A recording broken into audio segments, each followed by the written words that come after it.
Kills more than 41,000 American women every year. Researchers in the San Francisco lab, and they're doing it with marijuana, or at least a compound from it. This compound called cannabidiol was particularly effective at inhibiting aggressive breast Scientists at California Pacific Gene, which enables breast cancer, then they tested the pot. It could actually instruct a path and stop the spread and do it without harming a patient. Extracted from cannabis is non-toxic in patients because it has already been used for different kind of disease.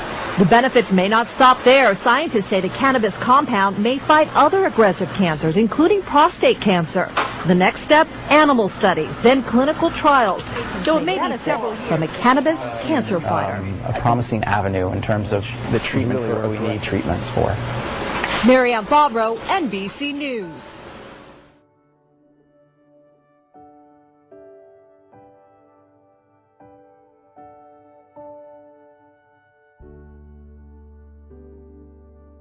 Well, this morning, more evidence supporting the benefits of medical marijuana. 5 studies at the University of California, San Diego found pot can reduce muscle spasms associated with multiple sclerosis and also pain that certain neurological conditions can cause. Medical marijuana is legal in California.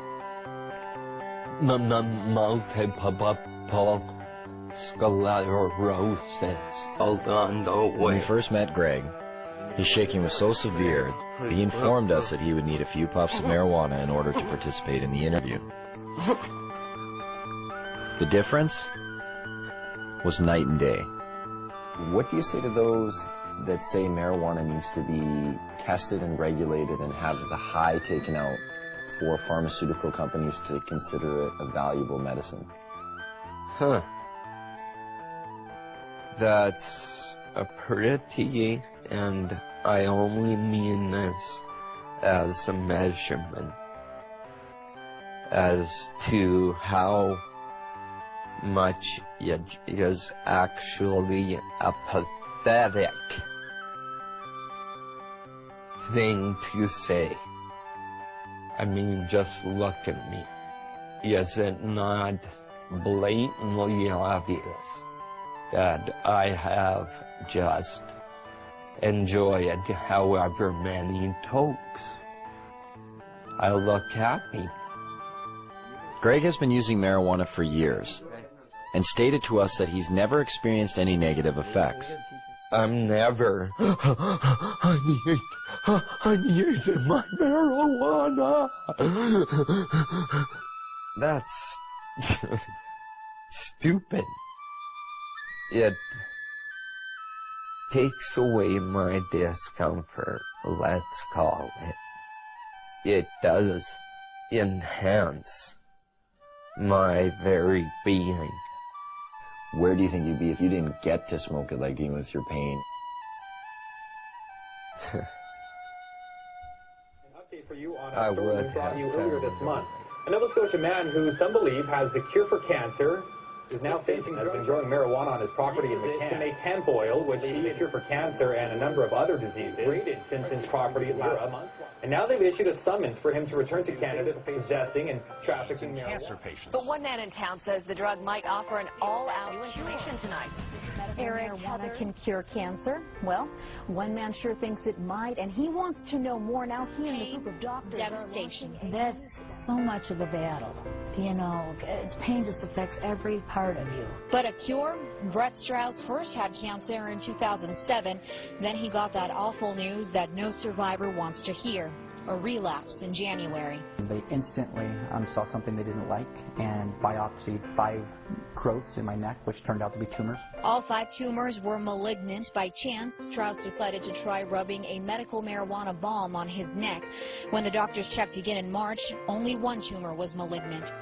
Strauss says his doctors aren't attributing his turnaround to marijuana. There just isn't enough data.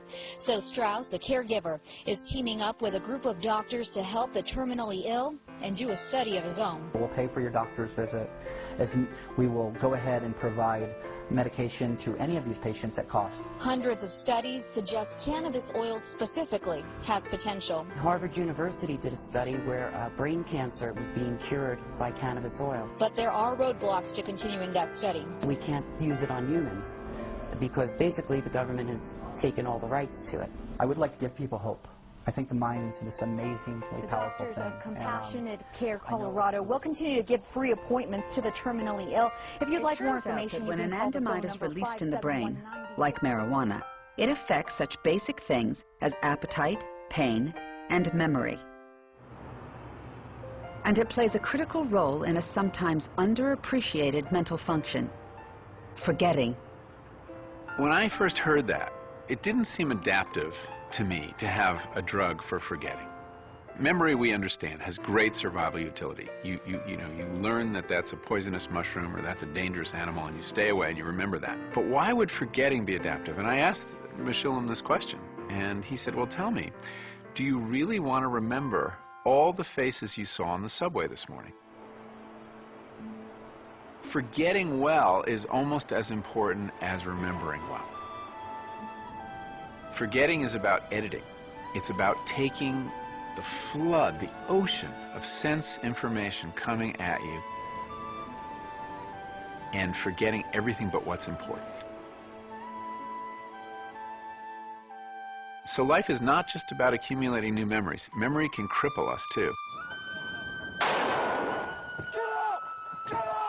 You have soldiers returning from war zones that are traumatized by experiences that, in effect, they can't unlearn. So if you could help them unlearn that, essentially a productive kind of forgetting, either with a drug or some other kind of regime, that would be incredibly useful. And that's exactly what Aaron Lichtman is trying to do. He's studying how mice remember and forget. First, he trains them to find an underwater platform. The mice are natural swimmers, but they're looking for a way out. They swim all around the perimeter of the tank. They're swimming, swimming, swimming. Sometimes they bump into the platform by mistake and they climb onto it. Other times they never find it. So at this point, he's been at it for a while. And the experimenter has to gently guide them to it or place them on the platform. Then, Lichtman takes the platform away. A normal mouse quickly realizes the platform is gone. But a mouse whose anandamide receptors have been blocked is unable to forget. They don't learn to give up. They keep on looking for that platform even though it's gone. Scientists like Lichtman hope that learning how to regulate anandamide may one day lead to treatments for people who are haunted by their memories. If they can elevate naturally occurring anandamide in humans, we might be able to have whole new therapeutic targets to treat post-traumatic stress syndrome. By using a plant that has been around for thousands of years, we discovered a new physiological system of immense importance. We wouldn't have been able to get there if we had not looked at the plant. These plants are constantly undergoing this revision and this re-revision in our cultural imagination, depending on what uses they're playing for us. Are they demons or are they, saviors? We see it with the apple, which went from evil to wholesome to evil. And we see it with marijuana, which also has had these periods of evil and this period of the Marijuana being Policy celebrated. Project. Welcome to Marijuana 2-Minute Truths.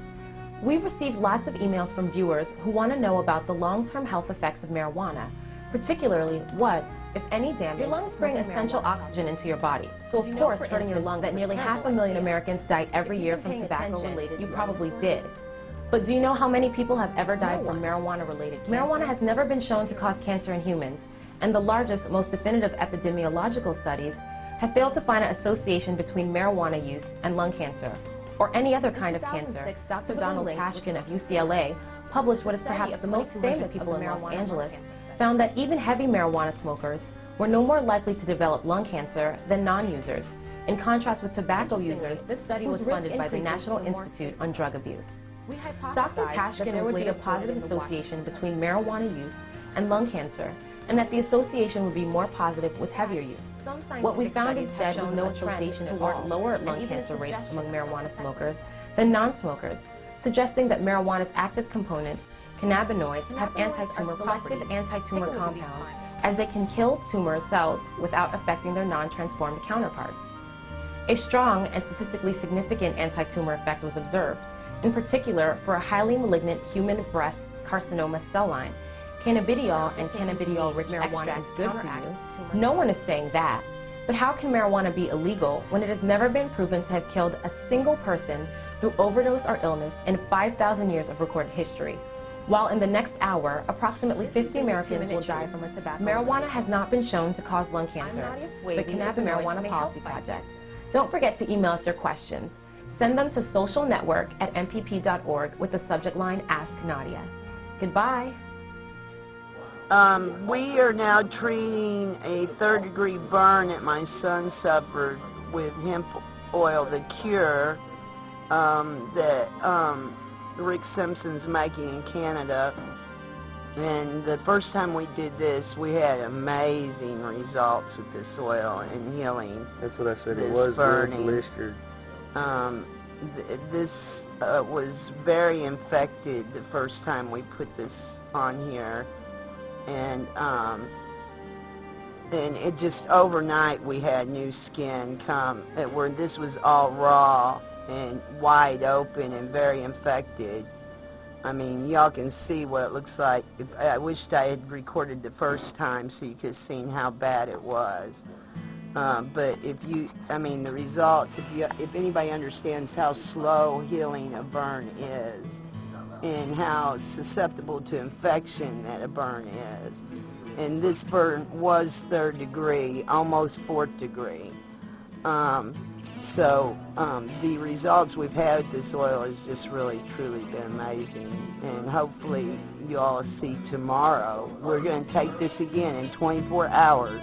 We will take this so you can see what this has done 24 hours later. And put it up in the light real good, sunset.